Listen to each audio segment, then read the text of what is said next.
Hello नमस्कार guys, कैसे हो आप सब? उम्मीद करेंगे मस्त मजे में हो। मैं भी बिल्कुल मस्त मजे में। आप कंटिन्यू क्लास ले रहे हो 9th क्लास की, तो आज उसी क्लास के अकॉर्डिंग हम आगे वाला पार्ट, कौन सा चैप्टर? चैप्टर 7, मोशन लेने वाले हैं। कौन सा? चैप्टर 7। नाम क्या है? मोशन, यानी गति। तो हम गति के बारे में देखते हैं। अब गति कब होती है, पहले तो सुनो, आप समझो। एक स्थान से दूसरे स्थान तक जाते हैं तो हम गति के माध्यम या गति करते हैं। या फिर मान लो किसी रोड के किनारे आप खड़े हो तो वाहनों के आवागमन को देखते हो। कुछ गाड़ियां आपको गतिशील नजर आती है और कुछ स्थिर नजर आती है। वो एक प्रकार का आपका देखना क्या, कुछ जो भी आपको दिखाई देता है उसमें गति होती रहती है। तो उसी के बारे में आज देखेंगे। पाठ का नाम है गति। पहला आता है इसमें गति की छोटी से छोटी इकाई दूरी। दूरी किसे कहते हैं? दूरी किसे कहते हैं पहले समझो। दूरी किसे कहते हैं? एक स्थान से दूसरे स्थान पर जाते हो तो पहला बिंदु होगा, जहाँ से स्टार्ट किया वो प्रारंभिक बिंदु, और जहाँ तक आपका गंतव्य स्थान है उन्हें अंतिम बिंदु कहते हैं। तो प्रारंभिक बिंदु से या अंतिम बिंदु तक जो भी पथ की लंबाई होगी उसे क्या कहते हैं? दूरी। तो देखना, प्रारंभिक प्रारंभिक बिंदु से अंतिम बिंदु बिंदु तक पथ की लंबाई क्या होगी? पथ की लंबाई दूरी होगी। दूरी। और प्रारंभिक और अंतिम बिंदु किस प्रकार लेते हैं? दो बिंदु लो। समझ आ रहा है? इसको ए नाम दो और इसको बी। आपने मान लो ये 10 मीटर की दूरी तय की। समझ आ रहा है? तो ये प्रारंभिक बिंदु से अंतिम बिंदु के बीच की दूरी, दूरी क्या होगी? दूरी बराबर 10 मीटर है। तो 10 मीटर। अब दूरी का ऐसा ही मात्रक क्या होता है? दूरी का मात्रक या ऐसा ही मात्रक, ऐसा ही मात्रक तो मीटर होता है। क्या होता है? मीटर। और सेंटीमीटर भी ले सकते हैं अदर मात्रक, किलोमीटर भी ले सकते हैं बड़ा मात्रक के रूप में। अब उसी के अकॉर्डिंग दूसरा आता है विस्थापन। दूसरा क्या आता है? विस्थापन। विस्थापन क्या है वो देखना, दूरी और विस्थापन में अंतर। विस्थापन भी क्या होता है? प्रारंभिक बिंदु और अंतिम बिंदु के बीच की सीधी दूरी क्या हो कहलाती है? विस्थापन। प्रारंभिक बिंदु प्रारंभिक बिंदु व अंतिम बिंदु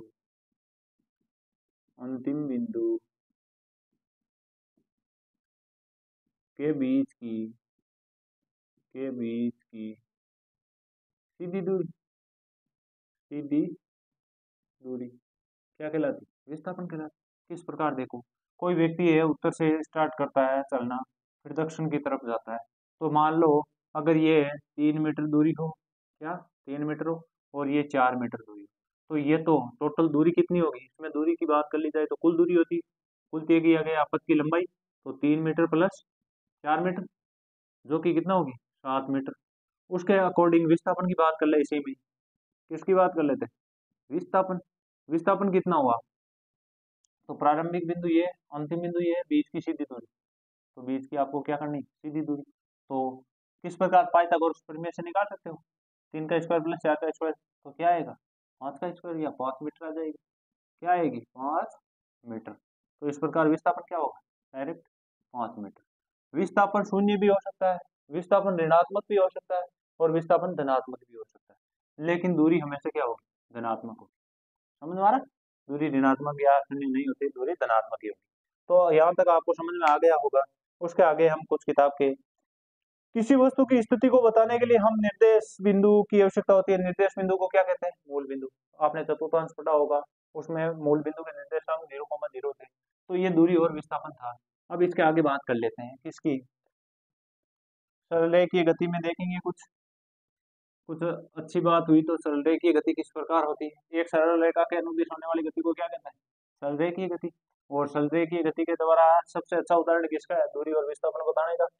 तो गति का सबसे साधारण प्रकार है सरल रेखीय गति। एक व्यक्ति, यानी कोई व्यक्ति वो बिंदु से चलना प्रारंभ करता है और वो 15 मीटर की दूरी तय करता है, तो टोटल दूरी 15 मीटर क्या होगी उसकी दूरी? और विस्थापन की बात कर ले तो ही 15 होगा। अगर मान लो वो दो तीन अलग अलग दिशाओं में दूरी तय करे तो उनके बीच की शुद्ध दूरी होती है विस्थापन, और कुल दूरी दूरी होती है। अब बात कर लेते हैं अंकीय मान। अंकीय मान। तो अंकीय मान में एक तो परिणाम होता है, परिमाण, और दूसरा क्या लिखा जाता है, मात्रक लिखा जाएगा, मात्रक। समझ में आ रहा है? अगर मान लो 10 ही लिखे तो ये क्या है, कुछ नहीं। 10 मीटर लिखे तो हम क्या कह सकते हैं, ये दूरी या विस्थापन है। इसी प्रकार उसके आगे बात कर लेते हैं। किसी वस्तु की दूरी को निर्धारित करने के लिए केवल अंकीय मान आवश्यक नहीं है, न कि गति की दिशा। कुछ राशियां ऐसी होती है जिनमें केवल उनके अंकीय मान द्वारा व्यक्त कर दिया जाता है। किसी भौतिक राशि का अंकीय मान उसका परिमाण है। वस्तु की प्रारंभिक व अंतिम बिंदु के बीच की न्यूनतम दूरी को विस्थापन कहते हैं। विस्थापन का परिणाम वस्तु के द्वारा तय की गई दूरी के बराबर होता है। फिर विस्थापन का परिणाम दूरी के बराबर नहीं होगा, या तो कम होगा या अधिक होगा, या दूरी के बराबर भी हो सकता है। विस्थापन शून्य हो सकता है परंतु दूरी शून्य नहीं होगी। और वस्तु की गति प्रारंभिक स्थिति या अंतिम स्थिति में वापस आ मिल जाती है। विस्थापन क्या होगा, शून्य होगा, जबकि दूरी अलग अलग होगी। आप देखना, कोई व्यक्ति है यहाँ से चलना प्रारंभ करता है और यहाँ तक जाता है। समझ आ रहा है? ये है 50 मीटर। समझ आ रहा है? ए से स्टार्ट किया और बी तक जाता है तो कुल दूरी की और वापस आता है और क्या करता है, वापस आता है। तो दूरी की बात कर लेते हैं, दूरी कितनी होती है, 50 मीटर प्लस 50 मीटर। तो टोटल दूरी कितनी हुई, 100 मीटर। देखिए अब बात विस्थापन की कर ली जाती है तो यहाँ पर विस्थापन क्या होगा, यहाँ विस्थापन 50 - 50 टोटल, यानी प्रारंभिक बिंदु और अंतिम बिंदु एक ही जगह हो तो शून्य होती है। समझ में आ रहा है? डायरेक्ट शून्य लिख सकते हैं। उसके आगे बात कर लेते हैं किसकी, एक समान और असमान गति की। उससे पहले एक लाइन है, दो विभिन्न भौतिक राशियां दूरी और विस्थापन का प्रयोग वस्तु की पूरी गति प्रक्रिया को व्यक्त करने के लिए किया जाता है। कि गति की प्रक्रिया व्यक्त करने के लिए किसका प्रयोग किया जाता है, तो विस्थापन और दूरी का प्रयोग किया जाता है। अब एक समान गति और असमान गति किसे कहते हैं, आगे वाला टॉपिक क्या आ रहा है, एक समान गति और असमान गति। तो देखना फिर आप, एक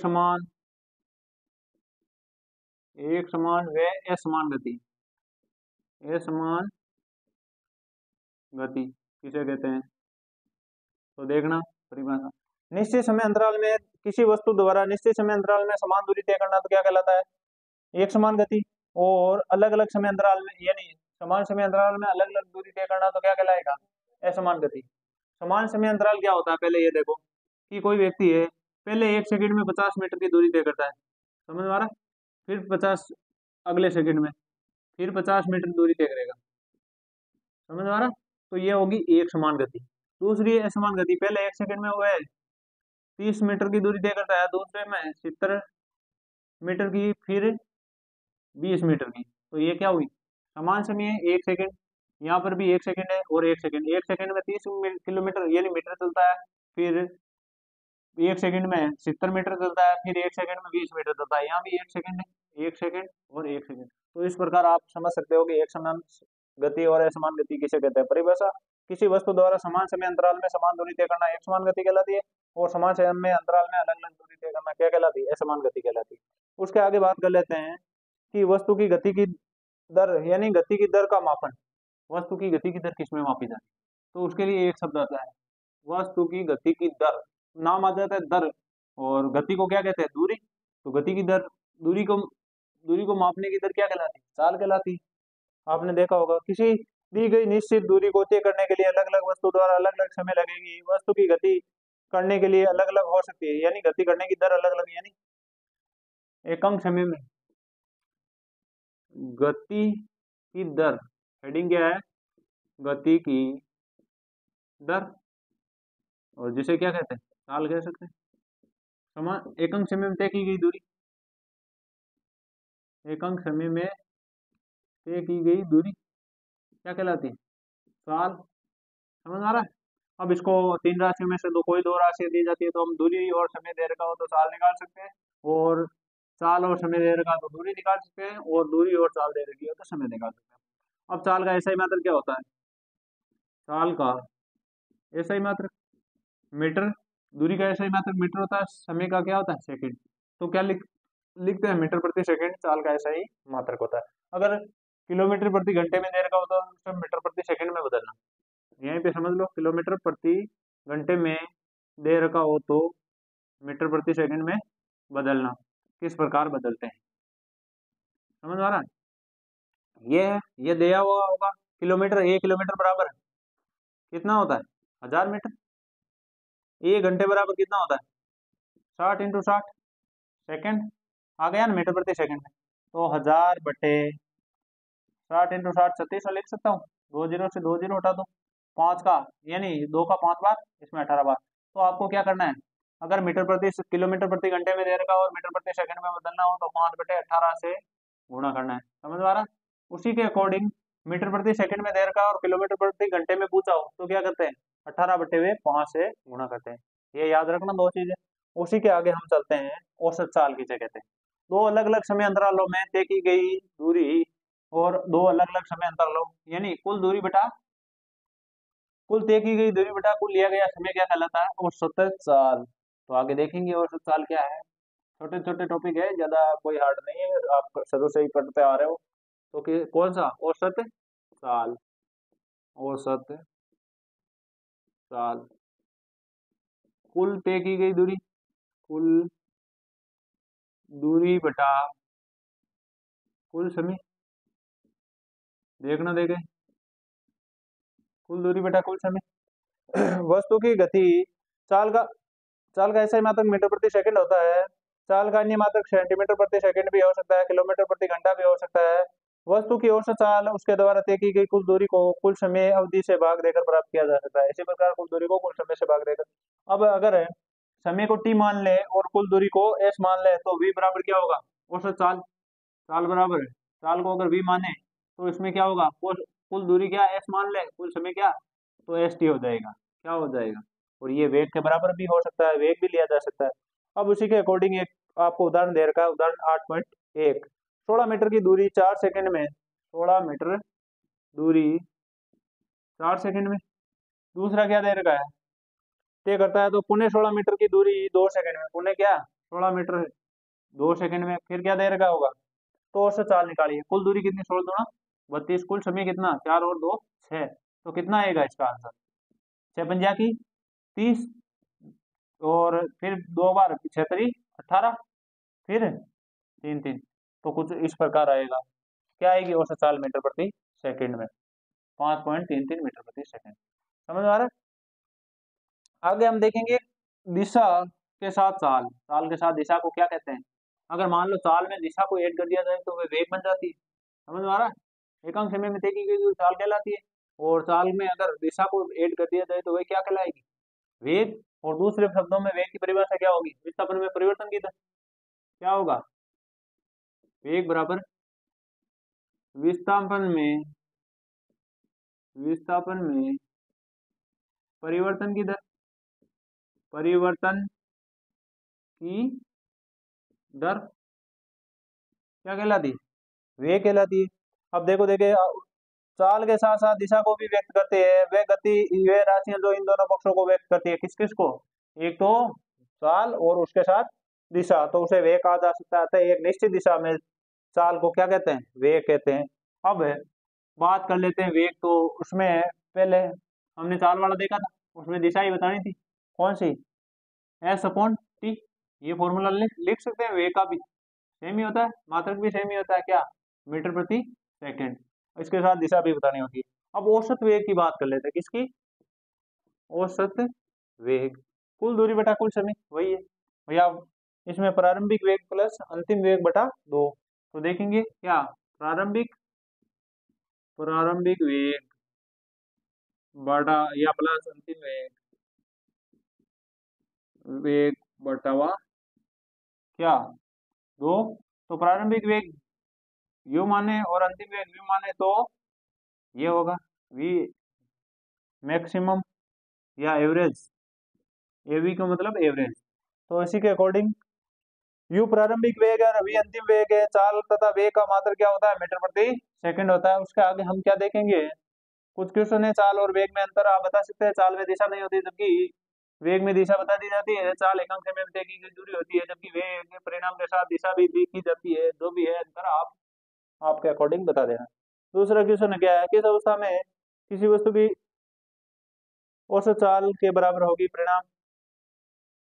जो भी है क्वेश्चन आपको करवाए हुए है आप कर लेना, न्यूमेरिकल क्वेश्चन है। उदाहरण 2 में यात्रा शुरू होते समय कार का ओडोमीटर 2000 किलोमीटर दर्शाता है। और 4 समाप्ति के समय 2400, 2000 से 2400। तो इसमें बात कर लेते हैं, तो कितने का अंतर है, 400। तय की गई दूरी कितनी होगी, 400 मीटर यानी किलोमीटर, इसमें किलोमीटर।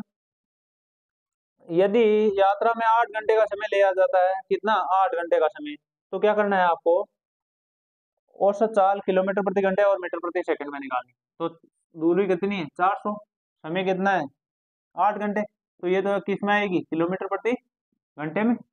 8 5 40 यानी 50 किलोमीटर प्रति घंटा, तो किस में आ जाएगी, किलोमीटर प्रति घंटा में। अब आपको मीटर प्रति सेकंड में बदलना है, तो क्या करना होगा, इसी को कर दो या इसको कर दो, 400 400 किलोमीटर इंटू 1000 से गुणा कर दो डायरेक्ट।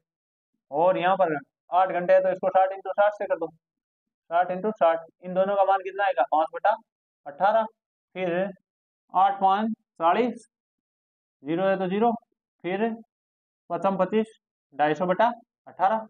अब इसका पूरा पूरा भाग नहीं जाएगा, तो पॉइंट में आएगा 18 दूनी 36, 18 कम 18, 18 के बाद कितना, 7 बचते हैं, 18 5, 18 2 37, 54, 18 चौक 72, 18 3 54, जो भी है 13 पॉइंट समथिंग, कुछ इस प्रकार आएगा, 13.2 के समथिंग मीटर प्रति सेकंड। तो आपने दोनों देख लिए। इसी के आगे तीसरा है 8.3 उदाहरण। तो 8.3 बता रहा हूँ, ध्यानपूर्वक देखना। 8.3 थ्योरी आप लिख ही सकते हो, दिया गया है, याद करना है। उषा 90 मीटर लंबे तालाब में तैरती है, वह एक सिरे से दूसरे स्थान सिरे तक सरल रेखीय पथ पर गति करती है और वापस आती है। इसी दौरान उसको कुल 180 मीटर की दूरी 1 मिनट में तय करती है। तो औसत चाल बताए, 180 मीटर दूरी है, 1 मिनट का मतलब 60 सेकंड, 10 से 0, 6 दूना 6 18, तो 3 मीटर प्रति सेकंड वो तैरती है। आंसर यही आएगा, क्या, 3 मीटर प्रति सेकंड। डायरेक्ट आपको आंसर कार्ड निकालना है, चाहे कैसे भी हो, और आंसर सही आना चाहिए। अब ये वेग में परिवर्तन की दर, अब क्या है, जिसे त्वरण कहते हैं, क्या कहते हैं, त्वरण, और जिसे एयर द्वारा प्रदर्शित किया जाता है। वेग में परिवर्तन की दर, वेग में परिवर्तन की दर, तो देख लेना,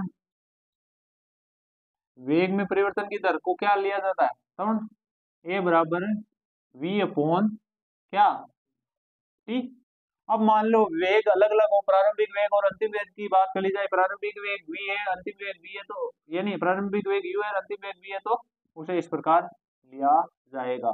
उसके आगे बात कर लेते हैं किसकी, किसी वस्तु के एक समान सरलरेखीय पथ की गति के दौरान समय के साथ वेग नियत रहता है। इसी अवस्था में समय अंतराल में वस्तु के वेग में परिवर्तन शून्य होगा।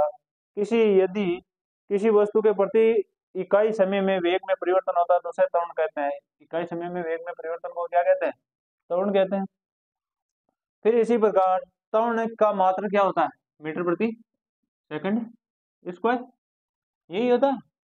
उसी के अकॉर्डिंग आगे देखते हैं, एक वस्तु सीधी सरल रेखा में चलती है तो इसके वेग समय ग्राफ में समान रूप से घटता है और बढ़ता है, तथा वस्तु के त्वरण में एक समान त्वरण कहा जा सकता है। यानी एक समान त्वरण स्वतंत्र रूप से गिर रही किसी वस्तु की गति एक समान त्वरित गति का उदाहरण है। दूसरी ओर एक समान असमान त्वरण से चल रही है तो उसे असमान रूप से बदलना कहते हैं, या एक समान त्वरण कहते हैं। किसी कार सीधी सरल रेखा पर चलती है तो वह असमान त्वरण है, और कोई निश्चित नियत समय यानी नियत रूप से कोई स्वतंत्र रूप से गिर रही वस्तु का एक समान त्वरण के रूप में लिया जा सकता है। उसी के आगे वाला टॉपिक क्या है, गति का ग्राफीय निरूपण या ग्राफीय प्रदर्शन। गति का ग्राफीय प्रदर्शन, तो किस प्रकार है गति का ग्राफीय प्रदर्शन, देखना, ग्राफ द्वारा किस प्रकार गति दिखाई जाती है। गति का ग्राफीय प्रदर्शन, अगर बात ग्राफीय प्रदर्शन आ जाए, नाम आ जाए गति, गति का मतलब दूरी, प्रदर्शन तो आपको किसमें ग्राफ दे रखा होगा, दूरी और समय में, यही होगा। अरे दूरी और समय है, तो आपको देखना है ग्राफ किस प्रकार है, कुछ इस प्रकार का ग्राफ होगा। इस तरफ क्या समय होगा, इस तरफ क्या होगा, दूरी होगी, और ये कुछ इस प्रकार का एक समान रूप से गति कर रही है या एक समान चाल से है, तो ये इस प्रकार गति दर्शाएगा। समझ आ रहा है?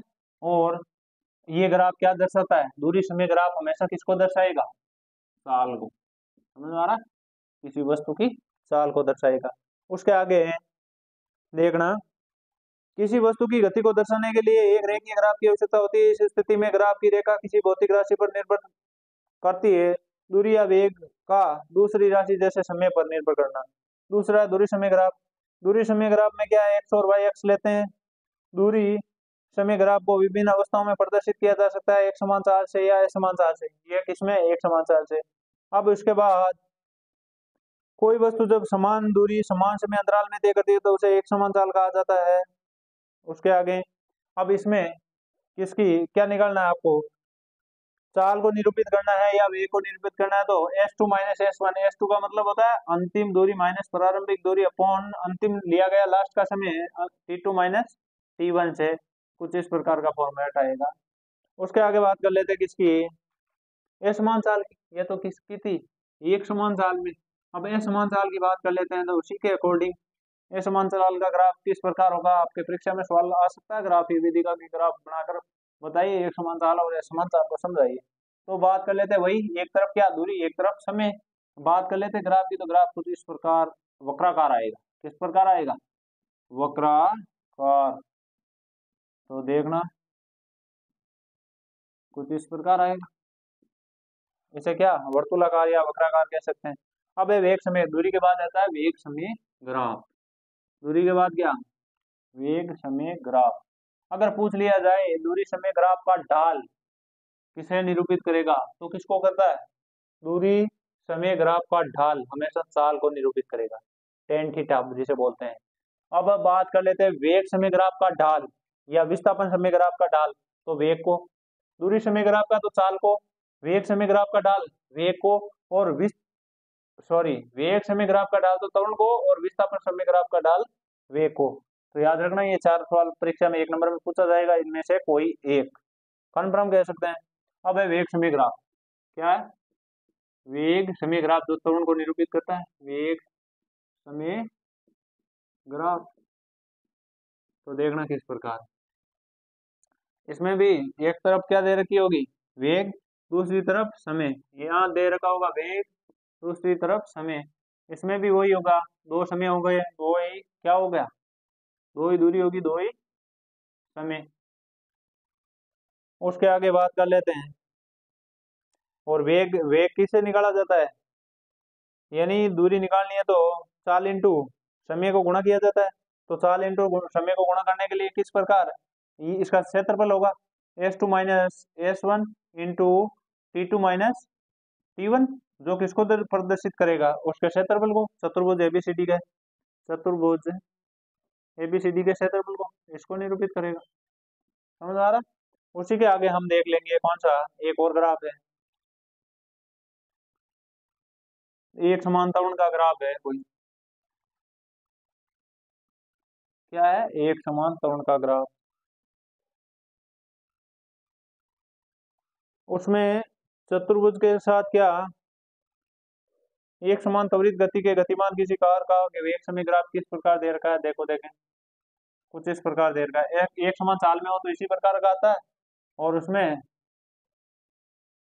एक दो फिर इसको यहाँ, तो इसमें इन दोनों का क्षेत्रफल है वो इसको निरूपित करेगा एक समान त्वरित गति को। समझ में आ रहा, इसका क्षेत्रफल पहले तो हमने इसी का लिया था, अब इस दोनों का लेना है। अब उसके आगे हम एक समान गति में भी उल्टा या वर्तुलाकार कुछ भी ग्राफ आ सकता है, इस प्रकार का या इस प्रकार का। आगे देख लेते हैं,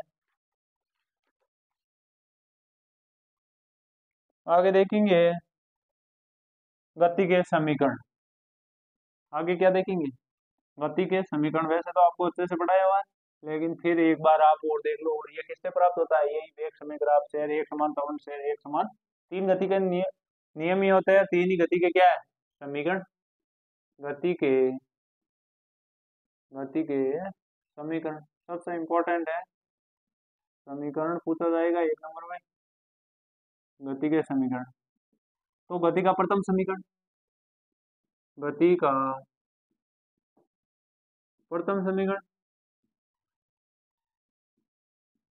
क्या होता है, v बराबर u प्लस एटी। E बराबर u प्लस AT किस प्रकार आता है देखें, देखना वही लिया था, क्या लिया था, वेग बराबर अंतिम वेग माइनस प्रारंभिक वेग, इसका निर्माण कैसे हुआ था, त्वरण बराबर अंतिम वेग माइनस प्रारंभिक वेग अपॉन समय, और पक्षांतरण कर दो दोनों को, तो AT बराबर क्या होता है v माइनस यू, और v बराबर क्या है, u को इस तरफ भेज दो, v बराबर u प्लस AT, ये क्या है गति का प्रथम समीकरण। इसी के अकॉर्डिंग दूसरी बात कर लेते हैं किसकी, तो हम बात करेंगे किसकी, दूसरे समीकरण की, जिसे दूरी समीकरण भी कहते हैं। इसमें क्या होता है, समय स्थिति के संबंध में समीकरण है। अब इसके अंदर हम क्या करते हैं, जो भी करते हैं आप देखना, दूसरा समीकरण गति का दूसरा समीकरण किस प्रकार आएगा, s बराबर ut plus half AT square. अब इसी के अकॉर्डिंग गति का तीसरा समीकरण, गति का तीसरा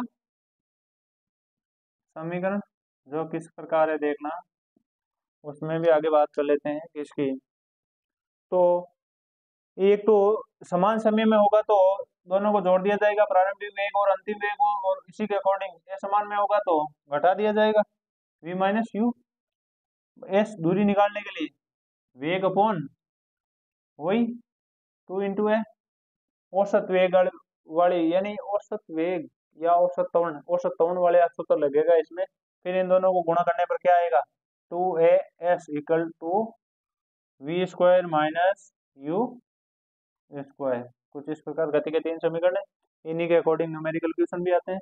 अब उसके बाद लास्ट टॉपिक है क्या, वृत्तीय गति। तो वृत्तीय गति देखेंगे, गति के समीकरण आपके समझ में आई होगी। अब क्या देखेंगे, वृत्तीय गति, जब आप क्या किसी डोरी से किसी पत्थर को या किसी गेंद को लटका कर या किसी डोरी के आधार से गेंद को लटका कर हमारे सिर के चारों तरफ गेंद को घुमाकर फेंकते हो या फिर घुमाते हो, तो वह गति कौन सी होती है, एक समान वृत्तीय गति। तो देखना किस प्रकार, एक समान वृत्तीय गति, वृत्तीय गति देखना किस प्रकार है, जब किसी वस्तु के वेग में परिवर्तन होता है तो उसे कह सकते हैं कि वस्तु त्वरित हो रही है। वेग में यह परिवर्तन वेग में परिणाम तथा गति की दिशा दोनों के कारण हो सकता है। अब उसके आगे हम आपको कभी दिखाएंगे, एक आयताकार पथ होता है तो वो तो आयत की तरह होगा, षटकोणीय भी आपने देखा होगा, अष्टकोणीय, वर्तीय पथ। वर्तीय पथ किस होता है, हमें तो वर्तीय पथ से मतलब है, क्या वर्तीय पथ, तो आपको इसको वृत्ताकार ही मानना है, चाहे ये है या ना है, तो ये क्या होगा, वर्तीय पथ होगा। वर्तीय पथ के दौरान होने वाली गति क्या, वर्तुल गति कहलाती है। अब इसके आगे देखना,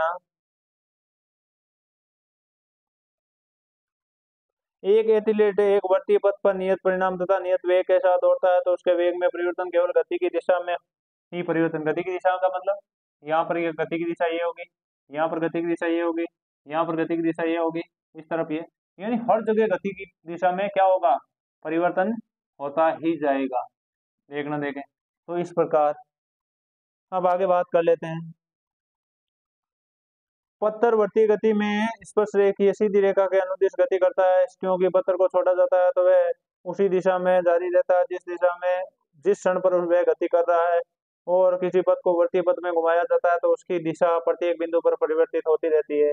जब एथलीट खेल प्रतियोगिता में एक चक्कर या गोले को फेंकते हैं तो उसे अपने हाथों से पकड़ना तथा शरीर को घुमाना वर्तीय गति प्रदान करता है, उसमें भी क्या, वर्तीय गति।